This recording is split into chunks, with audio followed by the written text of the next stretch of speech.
Okay, wherever you are in the galaxy, welcome to the David Wolverton podcast, where we're celebrating tonight 7 live podcasts, and as of Thursday, the 29th of June, 6,000 subscribers. So yay to us, and more specifically to our wonderful guests. None of this could have happened without some of Australia's biggest luminaries choosing to take a chance in the vision of an unknown podcaster, me. So thank you to the world's leading expert in econometrics, Professor Furman Doko Shitoka. Thank you to Federal Member for Macon, Tony Zappia, Member of Parliament, Salisbury Mayor, Gillian Aldridge, Order of Australia Medal, to name only a few of our very first 7 guests that range from the everyday, average, ordinary Australian, just like you and myself, who are doing extraordinary things, to extraordinary Australians leading the world in their fields. As to the future of the podcast, upcoming luminaries include, but aren't limited to, Sheridan Stewart will be joining us in a couple of weeks, Professor Kerry Wilkinson, Marcus Hammonds, and Australia's best-known yes and no to the Voice to Parliament voices that I won't announce the names of just yet until they confirm a date to do a very special 2-part series where they both get a platform of a full hour to say whatever they want, and then you and me, without commentary, without addition, can make our own decisions on what we think is the best way to go. Because I don't think that it's right for me or anybody else to tell you how to vote. This coming referendum is your choice for whether or not we have this or whether or not we don't. If any of this sounds like something you can support, so far this has been a 100% Wolverton family funded project that's ludicrously expensive. If you'd like to help keep us going, check out my Patreon for opportunities to help me come up with the right questions and guests for less than half of the cost of a cup of coffee a month. And for the highest level of support, I'll even reserve you a co-host chair in an upcoming podcast where you get to ask the questions you helped to come up with. How's that for an opportunity? For those that aren't interested in being so hands-on, you can also help by subscribing, liking, and clicking the notification bell so that you don't miss out on the best that this nation has to offer. As for tonight, though, we have a very special guest. We're in Norwood. We're live all over the continent. Tonight's guest is one of the nation's most widely experienced and respected independent energy specialists. He earned an electrical engineering degree with honors from UniSA before shifting his focus to renewable energy and energy consumer issues, and has since served as the technical director of the South Australian Government's Sustainability and Climate Change Division. He spent a decade advising the South Australian Council of Social Services. You've heard that name on the podcast a couple of times, SACOS. Served on the Australian Energy Market Commission's Reliability Panel, can't even English tonight, and even is a member of the Australian Energy Regulators Consumer Challenge Panel from 2016 to 2019. In 2018, he completed his PhD in Energy Policy at University College London and has since served as chair of SA Power Network's Consumer Consultative Panel and is the inaugural chairperson of AMO's Integrated System Plan Customer Panel, which is a very long-winded way of saying that tonight's guest is an irrefutable expert in his field. Ladies and gentlemen, boys and girls all over the planet, welcome to Dr. Andrew Nance, PhD. Hey, thanks, David. Glad to be here. Absolute pleasure. Thank you. How's your night gone so far? Yeah, good. I've been having a good time. It's been good to chat. It really has. For those of you that aren't quite sure what we're talking about, we've had the privilege, and by the way, Jennifer Harris is in the background, off camera. She is she's waving. You can't see her, but she's waving. We've been having an absolute riot of a time. Thank you very much for allowing me to come into your business premises and to have a quick chat. I'm really looking forward to tonight. After such a long-winded introduction, let's get straight into it. That's okay? Yeah. When did you realize you wanted to specialize in the energy industry? I can't even English, like I said before. So, as you mentioned, I studied engineering at UniSA, and I worked on the submarine project for 10 years, and I really enjoyed that. But it was, I guess, something about renewable energy that captivated me, and I really wanted to get more involved. And I started studying at Monash University over in the West, and I was working over there at the time. got more into it. One of the things that came out, I guess, in that course was that there is actually a lot of people around the world, in Australia, where their poverty is exacerbated by their access to energy. And I guess it was something I found really hard to let go of. I started volunteering at SACOS, I got more involved, I ended up with a job there after a while. And it became like, it's a bit of a passion project for me, I guess, is to say, renewables are great, I love them, but there are issues for other folks and for everyone that you need to think about through all of this. So I've decided that the best thing that I can do is try and be a voice for customers, as well as my day job, which is a bit more engineering focused, but just to be able to represent folks that otherwise maybe struggle to have a voice in all of this. And that was 20 years ago. I'm still going. We've got price rises coming through again. You know, it was 20 odd years ago when I first got involved, and the prices. This was 2003 when it became possible for South Australians to choose, in households, to choose who they buy your electricity from. It was all around that same time. Prices went up by 25% in one hit. It was chaos and mayhem. And here we are 20 years later, and we're doing the same thing again. So there's a sense of frustration, David, but part of it is, you've got to keep going. You've got to find what motivates you, and this is what motivates me. Did you catch me napping? Did you actually mention when you realised that you had wanted to get into the energy industry, and I just didn't hear the answer? Oh, no, it was around that. I've been working in defence, and that was great, but I could see renewable energy was this big future. It was something new. It was something I could do that was really positive with my engineering skills and so on, and I wanted to be part of that. But I soon realised that the affordability and access for folks was actually a key part of any policy prescription of what we want to do. Do we want to be, lots of renewables, not lots of renewables, nuclear, whatever? There will always be a group of folks that are going to struggle to afford the power that they need just to stay warm in the middle of winter here in Adelaide. It's not the worst of it, but it makes a difference, and I guess that's the bit that sort of keeps me going. I can only imagine what it must have been like working on Collins class submarines, or was it the other one? What's the other one called? The Oberon or something like that? Yeah, so the Oberon class was the original ones. Yeah. And we bought them from the UK years ago. And then this was the replacement. This was the Australian built version, the Collins class, which was built just not too far from here. Making us a potential nuclear target. Thank you very much. And now we've got the new submarines coming as well, which are, I love a good submarine story, but that's not what we're here to talk about, is that? No, that's very true. Do I remember correctly that there were all kinds of problems with the over-the-horizon radar system with the subs, the Collins I'm referring to, being too loud and all kinds of other technical issues, or is that just a fallacy? I've got a take on that, which may or may not be based in fact, but it's the sort of story that if it was your fleet of submarines, you would be happy to let people think that they're duds, because they weren't. They're still not. Very, very capable, but it was one of those things where you don't want your enemies, adversaries, whatever, to if they've got a feeling that you're weak and that your hardware isn't that good, let them run with it. So I don't think there was a lot of basis in it, but of course I would say that because I was working there. And take that with what you want, but there's a lot of great people there. There still is. They still do great work, and it's a big part of South Australia's future. It's something we should all be proud of. And so I thought, as a first 10 years of my working life, very, very proud to say that I've got submarines in my background, which are, of course, Australia's largest electric vehicles, and have been for a long time, and they will be for a long time as well. And so it wasn't a huge transition, and I have in my post-defence life, just doing this stuff, I've caught up with people from that time, talked about batteries. They know a lot about that sort of stuff, which we're all trying to come to grips with as well. So, a huge leap, I think, from the energy game, and certainly now we're heading towards nuclear submarines. Again, it's got a strong energy focus. So, great part, it's great that you can do here in South Australia. I guess there's great industries that you can tap into, learn a few things. Doesn't mean you have to stay there forever.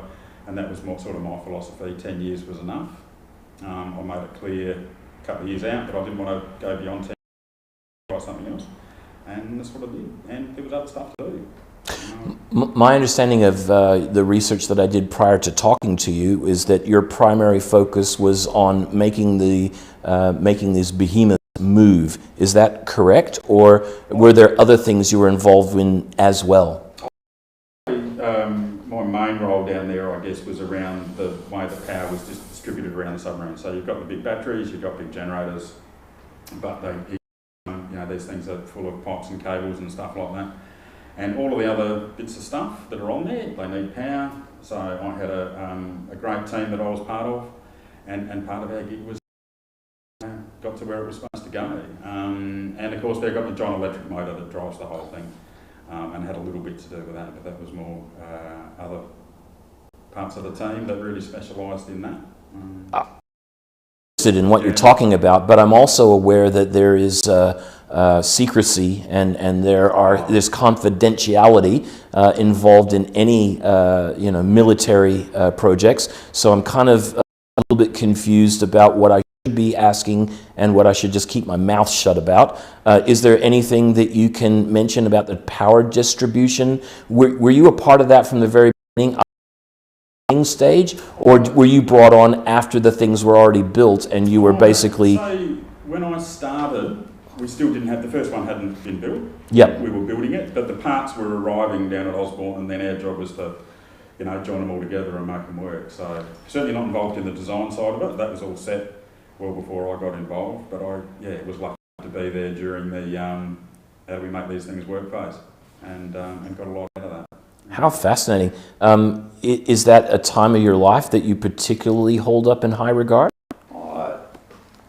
Yeah, it is actually. To me, it's interesting. We were talking earlier, I've got teenage kids now, so we're talking about careers and things like that, but I got out of my engineering degree. It's really served me well, and that was just one of the, back then I could have, if I got offered a job, but could have worked, say, at Holden's or in the automotive industry. A lot of my colleagues from uni went and worked in that, so there was quite a bit of work around.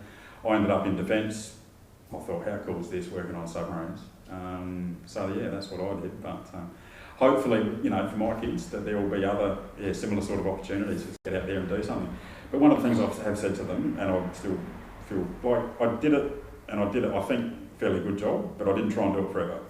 And that was important to me, to sort of go, this was good for when it was good, but I wasn't going to base my everything that I was going to do just on that. And that was a bit challenging, I got to be honest with you. Once I left, I went from being someone who was like, the go-to to breaking into a new field, building a reputation and sort of getting known, and I found that a little bit challenging at the time, if I remember rightly. That was, you've got to build your credibility. I like it when people ask me questions. It's and I like to have the answers, of course. That's part of my makeup. Well, how do you go from having an engineering degree, which is quite advanced, when it comes to making things work and diagnosing why things are not working? How did you go from having this level of expertise, which very few people attain, to wanting to go back to school and not just become a doctor, which is more practical focused, as you know, as somebody with a doctorate, but becoming a PhD, which is more academia focused? So I think it's a great question, and really the bulk of my engineering side of my life had sort of finished back then. I do little bits of it now, but now I've found myself having to understand economics and the way that policy. So my PhD was in policy, which was really, the process that governments go through to create new policies, to understand why they do the things that they do. But a big focus of mine was on looking at energy policy in the context of social policy. And even though I guess energy policy is traditionally cast as an economic initiative, it was all part of the Ronald Reagan, Margaret Thatcher style market economics. That's where it sort of fell out of.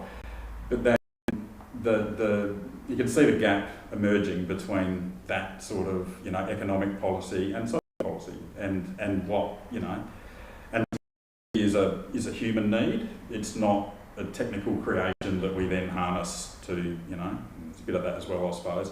But it still comes back to that sort of human need. So the challenge for me was to go from engineering, knew that pretty comfortable, know how electrons flow and all that sort of, trying to understand why we do the things we do in a a social, economic, policy and politics sense as well. So that was part of the fun, because it's you learn new things. It took me a while. I don't automatically think like an economist. I don't think. I think I've maybe got a little bit better at that over time, but I'm still a bit ingrained in that sort of engineering way of thinking. But that's all right. But it was challenging. Like it new concepts for me, and I had to do a lot of listening. And I'm not bad at that. I don't mind to listen. I do prefer to listen rather than talk, which is going to be a challenge for you as the host of the podcast. But it's just important. I like the idea of, and I embraced it, this idea that you can change, that you can do something new. You're not you start doing this, you're going to be this forever. Again, try and talk to kids about, what do you want to do when you leave school? Well, just work out what you want to do for the next 5 or 10 years, and then that'll do. Because after that, you can, I'll say, reinvent yourself sounds a little bit magical, doesn't it? It's not really like that, but it's just this idea that you have enough, and most people are pretty smart, they grasp concepts. If you get the chance to focus in on a new field, like, it can be really exciting. I've learnt so much over this last 20 years, which I never would have got exposed to otherwise. And and I feel like 20 years into it, and you sort of go, here we are again, another round of price rises. Have we really made any progress? Yeah, look, it's not sure is the answer. But in terms of, as a personal thing, I understand a lot more than I used to. And I guess part of the value of doing that, though, is to be able to share that, is to be able to help, try and explain. So this is one of my hobby horses, I guess, is about trying to explain complex stuff to people that are just they're not experts in that, they're probably experts in something else. They're all able to process lots of information. How do you take something as complicated as electricity to start with, and then electricity markets, which is this rather abstract concept that sits over the top? How do you then explain to people why their bills are so big and what they can do about it, and what's important and what's not? And I really enjoy that. It's challenging, but to me that's one of my favourite assignments in all the work that we do is when I get a chance to just spend some time with them to talk about their electricity stuff and help them, try and navigate it to some degree. So but part of that, and this is what we do in our work as well, the rest of the business is, we write reports. We analyse stuff, we write reports. It'd be nice to think that everyone read the reports that we wrote. Let's keep it real. So it's something we're always working on. Is I say to the team, we're storytellers, and that sounds a bit flippant, but it's not. It's actually a really important part. There's no point understanding stuff if you can't then share it with someone else. And we're writing reports for people in big organisations that there might be a fair bit of money involved. It'll float its way up the tree to the decision makers. They don't have the time to digest lots of complex background material to then understand whether or not we're giving them good advice. It's got to come across really quickly, really, really simply, not oversimplified, but enough for people to understand and go, I think that's in my best interest to make that sort of decision. Now, speaking as somebody who does not have a doctorate and does not have a master's or any high level of education in engineering or any of your areas of expertise, is it true that it's a different way of thinking and it's a different way of, like the two skills, a doctorate and and a degree in engineering, are radically different ways of thinking? I found them very, very different. Doing engineering's one of the reasons I think I like engineering is that generally you arrive at an answer. And there's a certain degree of precision and uncertainty and all of that sort of stuff, but you can go from problem to solution. They talk about engineering as, it's about problem solving. That's really what it's about, which I really like. Confined by the laws of physics, of course, which is great because they're all written down and you kind of know what they are. It comes to things like policy, and it's about values, and it's about politics, but it's very human. And I think that was the big challenge for me, was to go from that, technical, there's a textbook, there's an answer for this, to you've actually got to accept that there isn't a correct answer. There is a range of possible approaches or solutions, what is going to make the most progress, what is actually going to help people in the long run. And that, I'm still challenged by that. Solving, this is why people maybe step outside the zone a little bit and enter the public sphere a little bit, try and get some of that stuff across. Okay, another question that I have is if it's a different way of thinking, between having the engineering background and the doctoral background, the PhD background, which is very much involved in theory, as I'm sure you know, and research, et cetera, which do you prefer? Ooh. I'm glad I get to dabble in both of them, to be honest. I think I don't think I would have been able to do this PhD level, analytical type thinking when I was younger. So I didn't tackle that until I got into my 40s before I really got stuck into that. I had to learn a few things, a lot about myself as much as the world, I guess. But tough question. I enjoy them both. I like being grounded in, the laws of physics. I always go back to them because we see a lot of proposals that people come to our clients saying, "Oh, we've got this great shiny thingy that'll do this and do that," and then they'll come to us and they'll say, "Is that really going to work?" And often they don't. So I like to have that. There's a level of certainty in that. But then when I do policy and consumer advocacy work, there is no clear answer. It is about trying to think things through in a fairly systemic way, being really clear on what your objectives are, and this is the bit I've really enjoyed about this and understanding social policy a bit better, is that we can do amazing things if we try.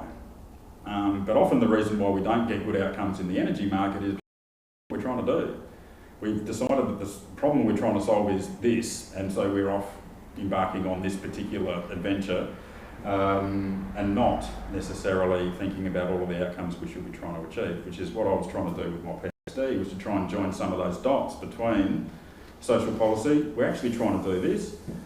Economic policy, aka energy policy, is actually leading to quite different outcomes, and they don't talk to each other. They're not joined up. And this, of course, is one of my favourite things, is trying to join the dots, which was part of my Mr. Squiggle reference earlier, but we can come back to that. Because I actually really enjoy that. Like, it is, there are patterns out there that when you can see them, you go, oh, this could be really quite elegant, and it could really work, and you keep striving for that sort of stuff. But that's where I think coming later in life to tackle something like a PhD, which forces you to really understand stuff. You've got to be able to, and you've got to go back to real basics in terms of the ingredients that go into whatever your theory is. You've got to be able to demonstrate it and see the evidence there and see what's worked and what hasn't and all the rest of it. And I love that because there's a certain science to that as well, which is appealing. It seems to me like you're stuck in the middle of the road, that you really like the high intellectual academia, and you also like the practicality of getting down into the mud and working out why this thing ain't working. Yeah, I think that's about right. Thank you. Yeah, no, that's probably a good summary. Doesn't mean I can do both well at the same time. That's a challenge, but we can talk about that. But yeah, to me, it's a big part of why I keep rocking up, and I guess keep doing it, is because you can see that there's some patterns out there, and I don't think we can do better collectively. But I'm also conscious of it's not about standing up and going, "Oh, this is the answer, just do more of this." It is about, I think, it's a much more democratic type process. It's one of the reasons I like energy stuff. It's grounded in humans. You've got to get humans more involved. People make great decisions if you give them enough information and enough time to sort of think about it. And that's part of the work that I really enjoy, is to help folks get to that sort of understanding where they will, making better decisions. Well, let's dig into that. You mentioned that you had all this joy and fun and great experiences in your engineering portion of your life, or engineering focused. So I'm interested in if you could give a no more than 4 to 5 minute summary of your job, your life after you stopped concentrating on that, up to about roughly July 2023. Yeah, good one. It was complicated. So on a personal level, like when I finished working in defence, I had a marriage breakup. Oh, gee, I'm sorry, I didn't know. No, but well, and it was an opportunity for me to do a fair bit of self-reflection and try to, you know, get on top of take control back of my stuff, you know. Yep. I've dealt with depression period, and no doubt was probably part of it back then. It's certainly a long way through it now.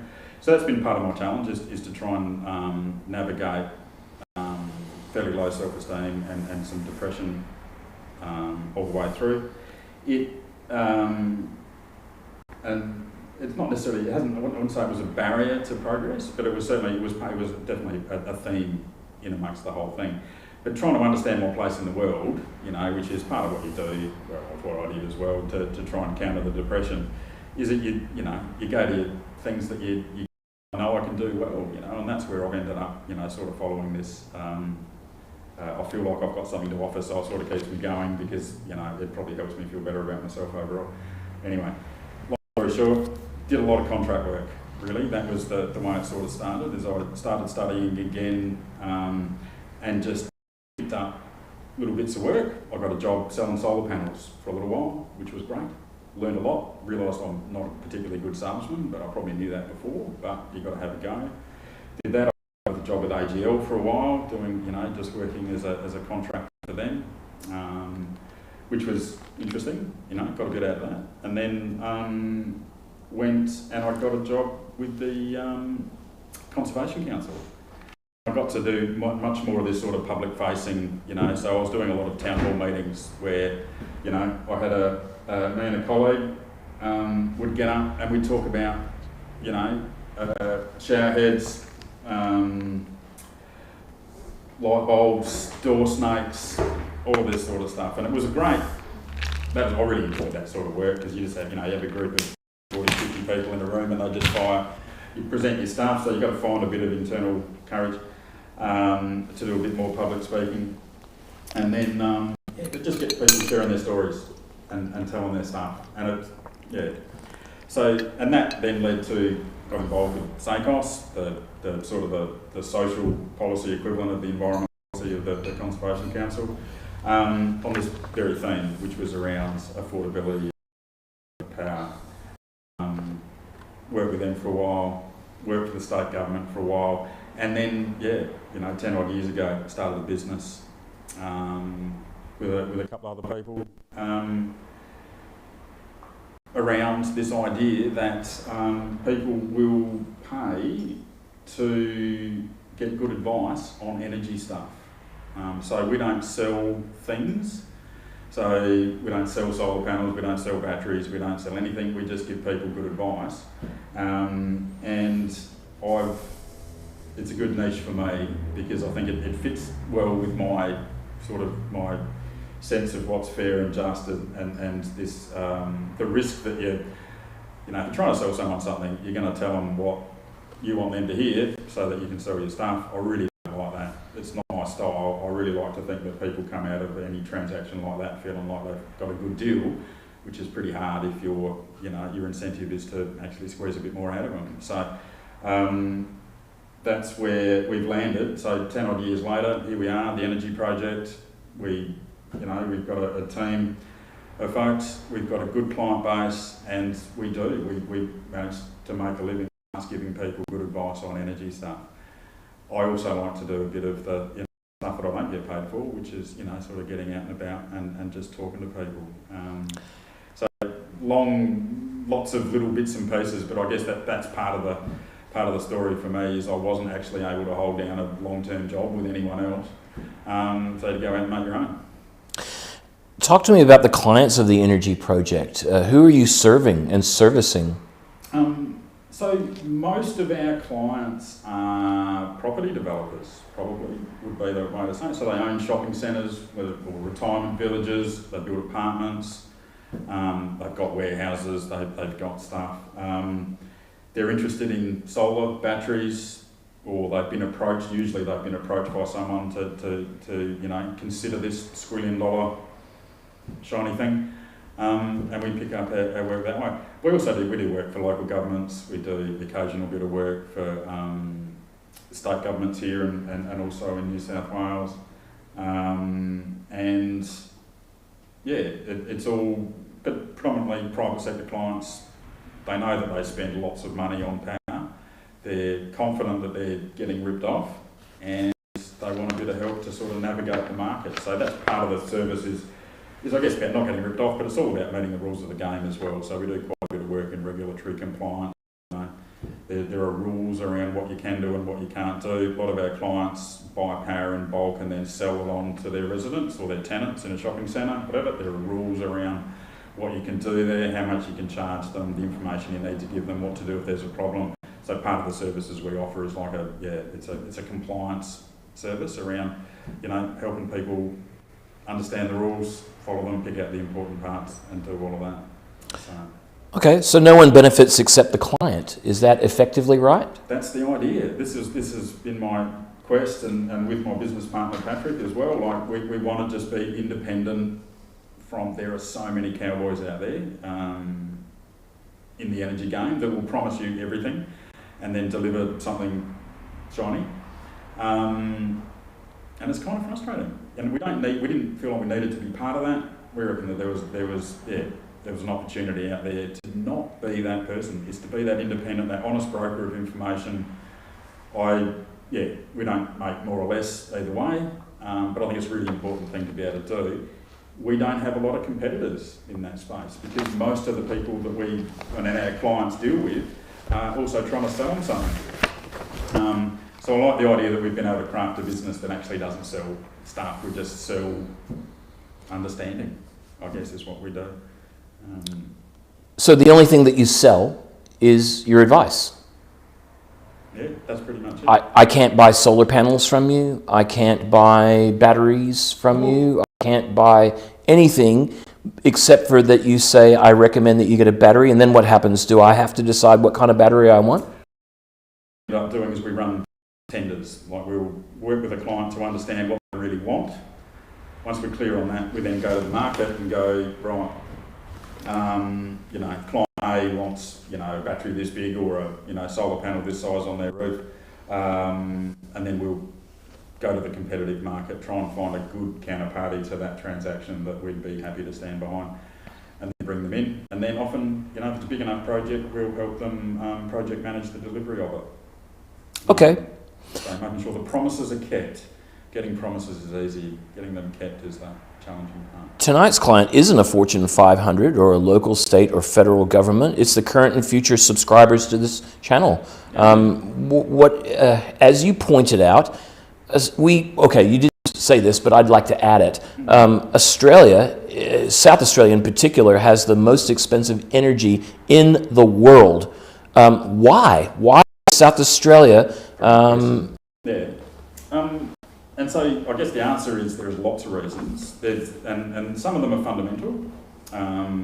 So the price, I guess that the cost of delivering electricity to anyone really relates to how much you want at any given point in time, as opposed to how much you might want over the year. But what's your maximum demand? When do you really want it? This is, in a domestic situation, this is the washing machine, the dryer, the cooking, the air conditioner, all at the one time, so you can understand that. But then it's the distance. It's really about how much infrastructure do you need per person to get it there. So places like Victoria, power is cheaper, but you've got more people in a smaller space. So you need as much stuff, you don't have to spend so much to get it out.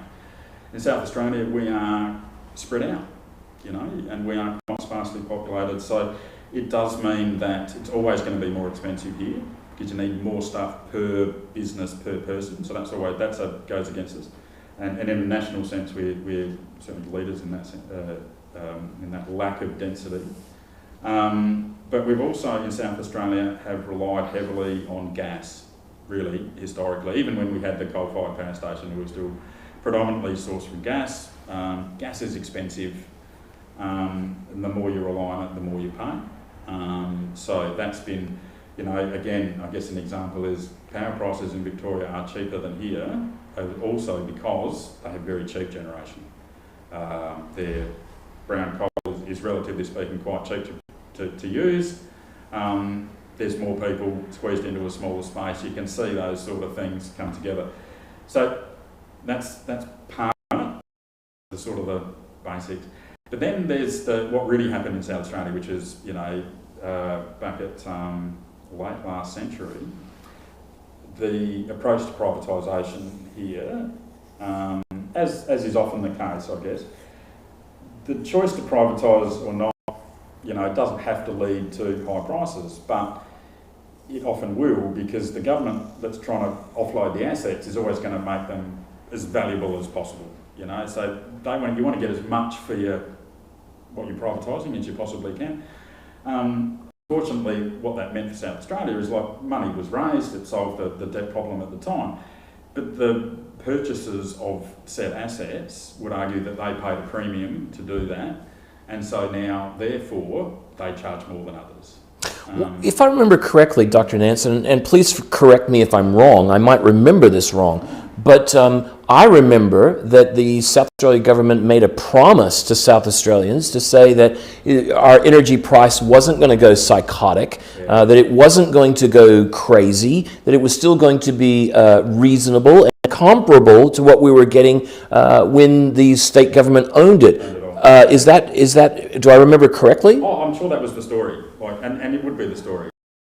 Trying to sell the concept, that's exactly what you would tell people. But the reality is, once you step out of that, like when you're no longer in the energy supply game, which is, so the South Australian government stepped out, it's privately run. It's profit maximising firms that are out there to make a profit, and they do, and you know. Well, this is going to sound like an unusual question, but why didn't anybody get together and come up with what is it called? What's the legal structure? A cooperative or I mean, we said there's different models, like, you know, in the States. No. What I mean is, why didn't they sue the government for breaking that significant promise that we all basically signed off on by allowing the energy company, what was it, NANXE, to privatise? Oh, look. It's a complicated piece of South Australian history, which I think people have, you know, there's a range of people who've got different views on how that could have, would have, should have turned out. What do you do now, I guess, is the question. Given that it's a bit busted and we kind of broke it ourselves, the question is, you know, I'm sure it's what people are asking, you know, we've been able to choose our electricity supplier now, you know, for 20 plus years. Half the population still buys from AGL just like they did back then. It's not something that people really like shopping around. It's this whole concept that it's it's just another commodity that people will shop around and they'll get a better deal. What we know in reality is that consumer behaviour is, strangely enough, people have loyalty.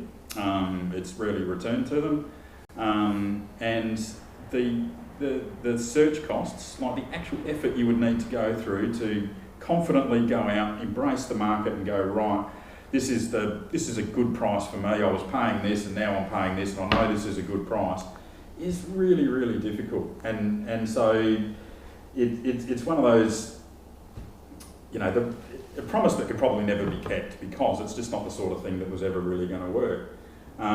People are sticky as customers. We're sticky. We're loyal, and you know, things like, you know, the better the devil you know, all of that sort of stuff is still out there. It's a model that hasn't behind it. So this idea of a fully privatised sort of arrangement, there wasn't that many examples of it, and we certainly haven't seen that many examples of success over the years. But here we are 20 years later. Interestingly, the Essential Services Commission, their local regulator here, has been tasked by the state government to conduct an inquiry into retail electricity pricing in South Australia. They were due to report at the end of June, which we've just had, so nothing came out, so something will come out soon. Is that the one that you were a part of, or is that the one that Tanya was a part of? No, one again. A different one again? Yeah, it's just a regulatory inquiry, I guess, into... We saw so many different players in this. Productivity Commission, South Australian Productivity Commission, because we've got one of them now. They did an inquiry last year looking at, you know, we've got all these great renewables, we're world leaders in all of that, why are we paying so much?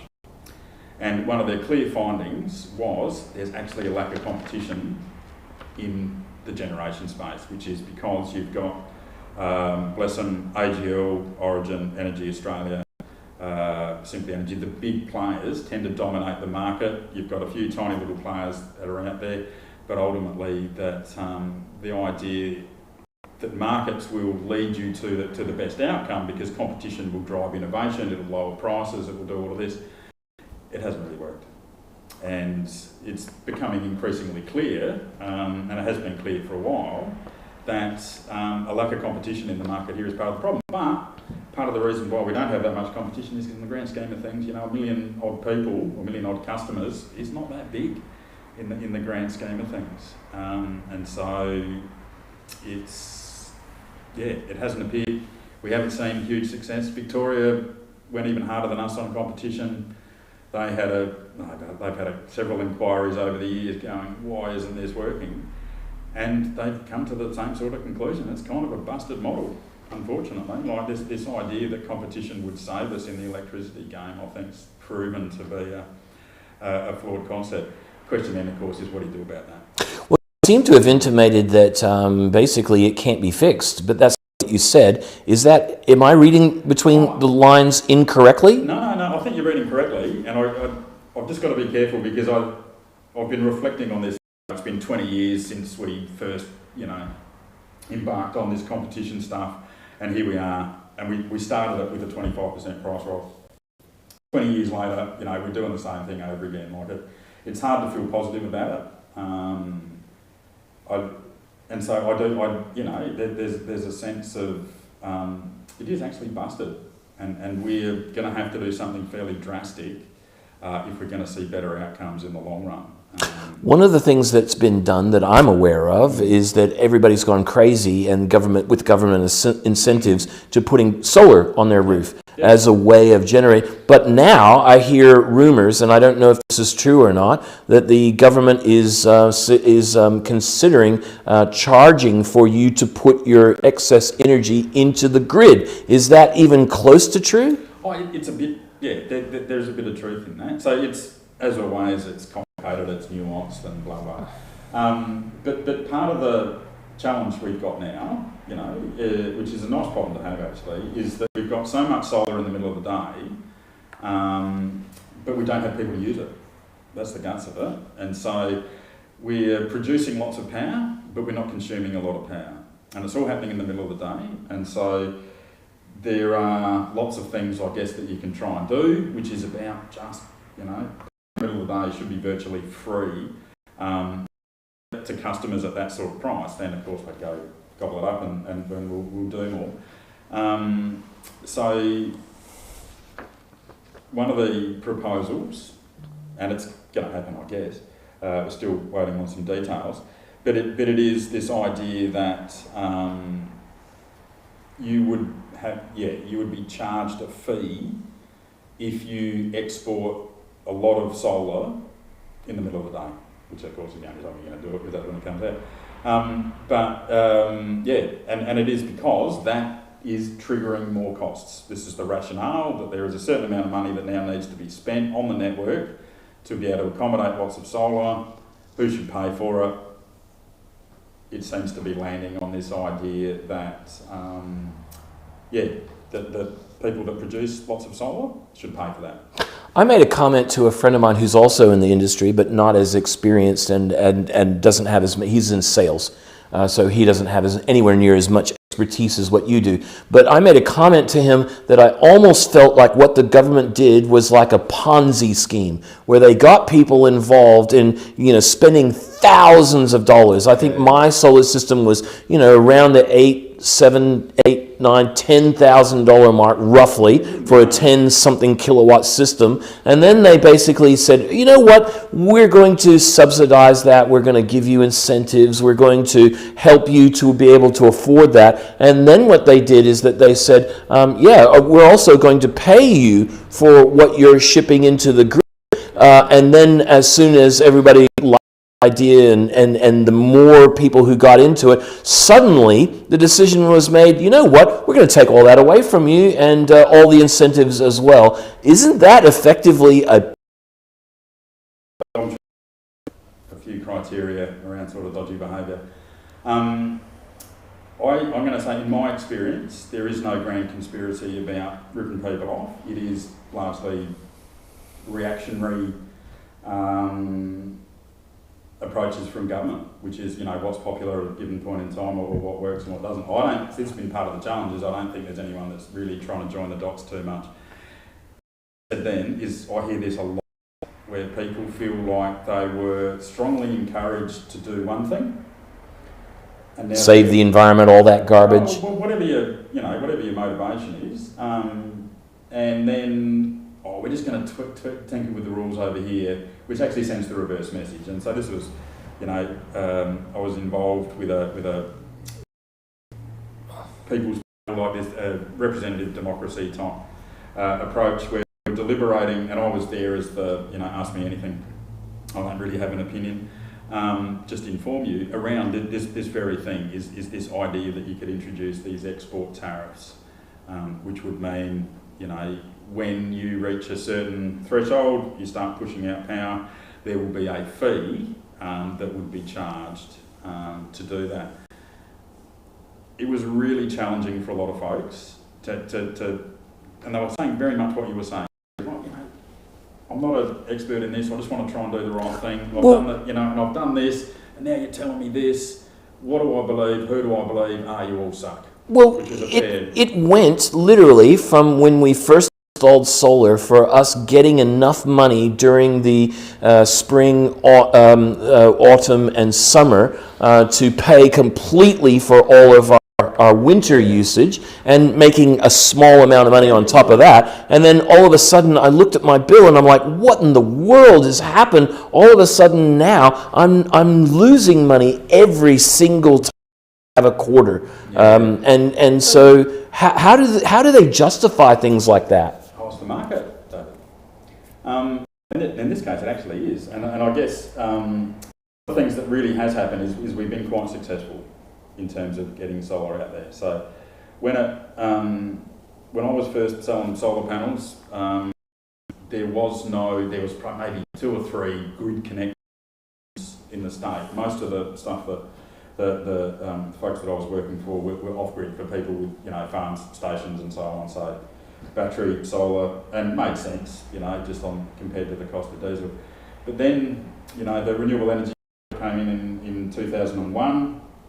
That then created a scheme to encourage more solar, and we saw it sort of take off from there, to the point now where there are points in time where we make more solar power than we can use. Where we export power. SA Power Networks run the distribution grid up and down your streets. In certain parts of that now, maybe not in the depths of winter, but in other times of the year, they're producing more power than anyone else is consuming, so it's got to go somewhere. In a market-based approach to this, what it means is that, the way that the national electricity market works is the prices are set every 5 minutes. 24 hours a day, 7 days a week, 365 and a bit days a year. Every 5 minutes, supply and demand sets a price.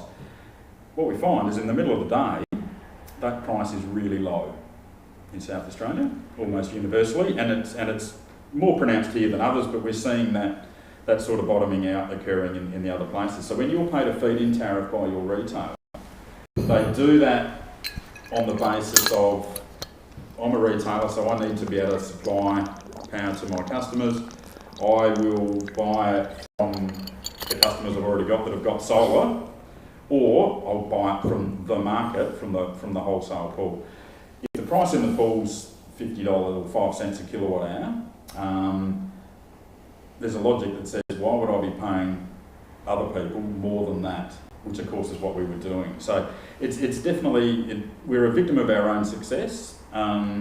There's a lot of solar out there in the middle of the day. Prices are generally speaking quite cheap. That is reflecting tariffs, that is annoying the pants off them. We got around this by purchasing a battery. I mentioned to you about that off air, 24.2 or 3 or whatever it is kilowatts. which basically, in theory, should be able to manage everything, running whatever it is as a family of four. But the problem is that because people want everything now, they don't want everything later. We find that the washing machine is on same time as the dryer, which is on at the same time as the oven, and very quickly our battery goes from to being empty. Is that something that you are coming across as well, or is that just unique to me? No, you're not, unfortunately. There's lots of things that make you special, David, and that's not one of them. Thank you. Right. I think. No, I mean that's no, because I think this is part of the challenge is what someone has sold you that stuff, right? And sold you on the basis that this will do everything that you need. Like, yeah, they're going to say that. In reality, this has been my experience. One of things that informs my work is my folks have a little getaways, a little place up north of the Barossa, which I go to with my kids and the dogs, and it's off-grid. So all we've got up there is a little solar system and a tiny little battery. And of course, part of that challenge is you need to work with what you've got.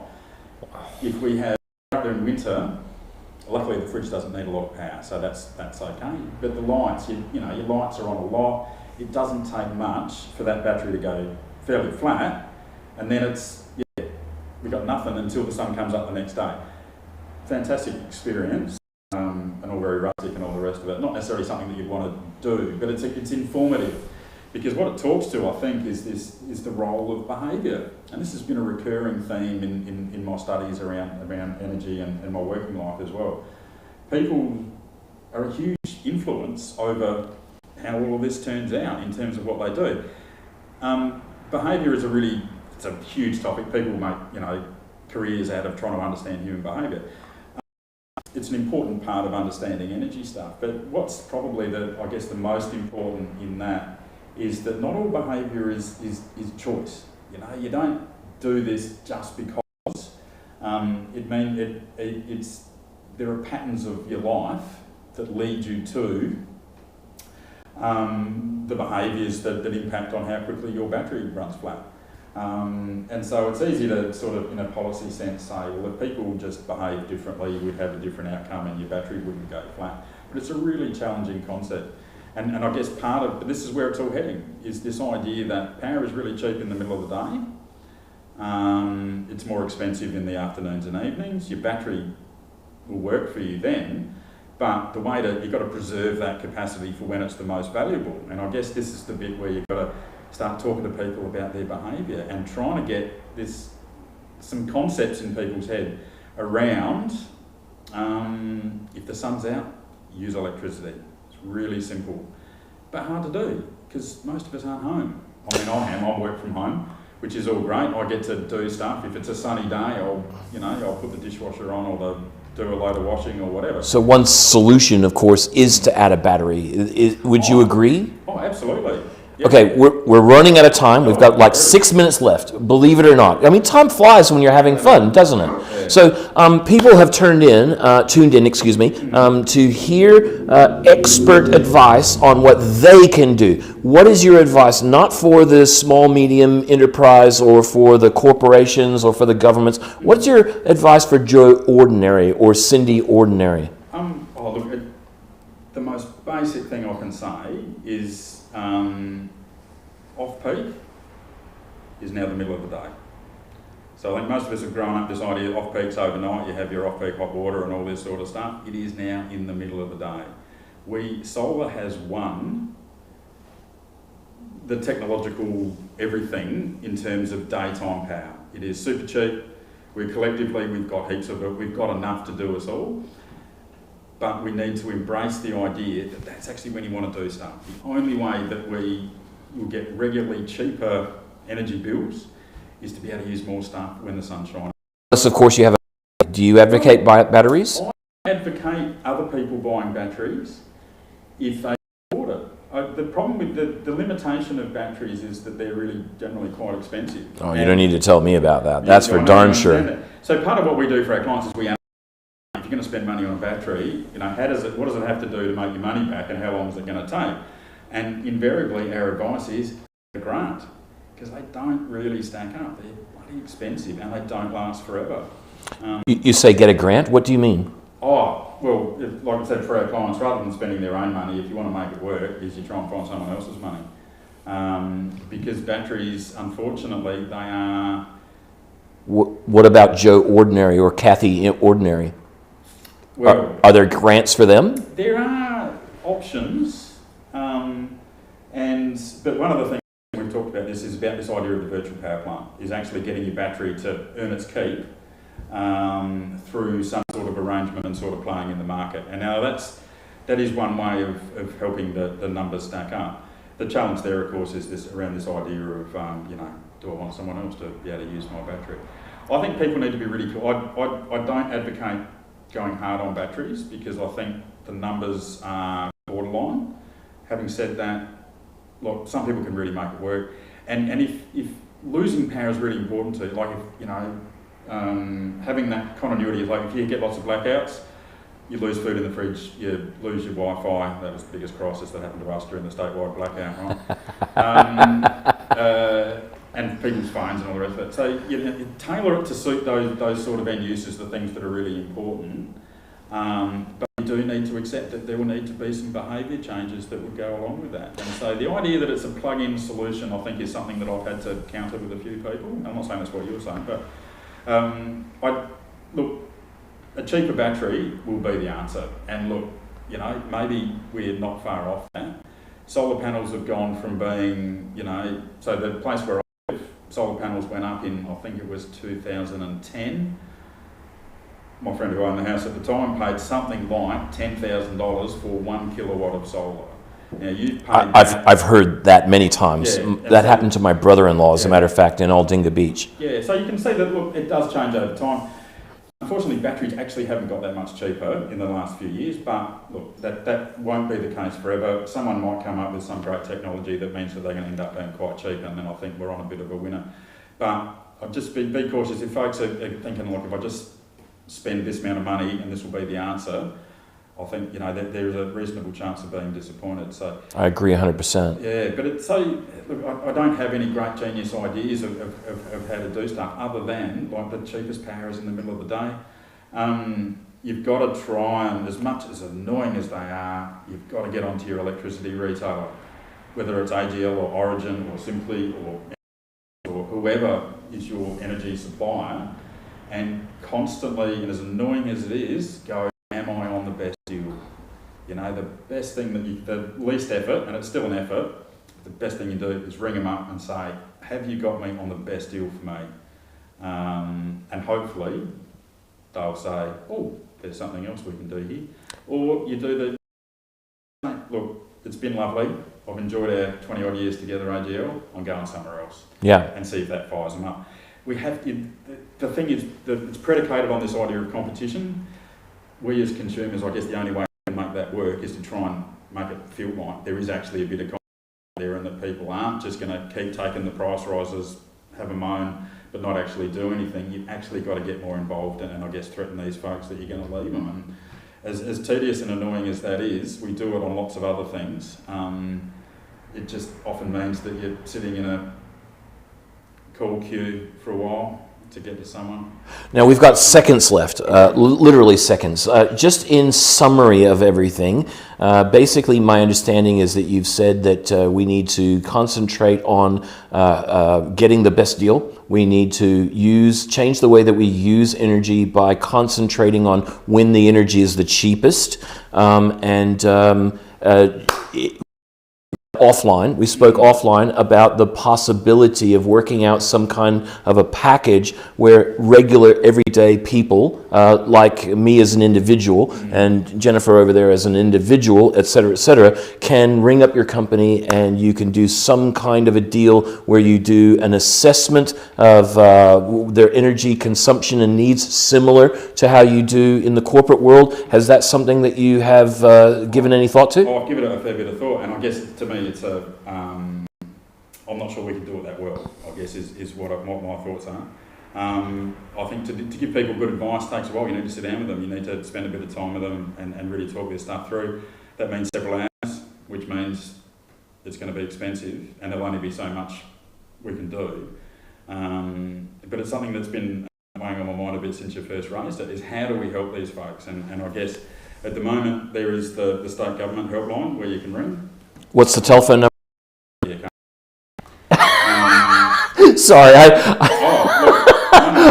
I've got a weird sense of humour. I thought that was hilarious. Yeah, good. As they say to me, it's on the website. Look it up. Don't be so lazy.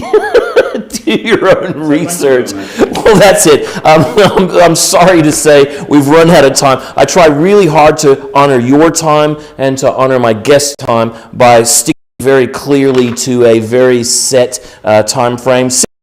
Basically what it is, I can't use that name though, it's already taken. Thank you very much to Dr. Andrew Nance. You absolutely rock. Thank you so much for your wisdom and your experience. And I hope this triggers a few questions from folks, and if they come back into you, we might have a crack at working on some answers. Fantastic. Next week on the podcast, be sure to come back at 7 p.m. Australian Central, 7:30 Australian Eastern for South Australia's premier event promoters who has brought some of Australia's biggest entertainers to Adelaide, including, but not limited to, Grace Knight, Wendy Matthews, Rachel Beck, Michael Cormick, Tommy Fleming, to name only a few. That's right here, Marcus Hammes joins us right here on the podcast, and you can even ask him questions live towards the end of the podcast. So if that interests you, please come back. We'll see you then. Good evening, and welcome to television. We're happy little Vegemite, as bright as me. Well, may we say, God save the Queen. Because nothing will save the Governor-General. I like aeroplane jelly. Aeroplane jelly for me. Twinkle, the man from the... Bill. What?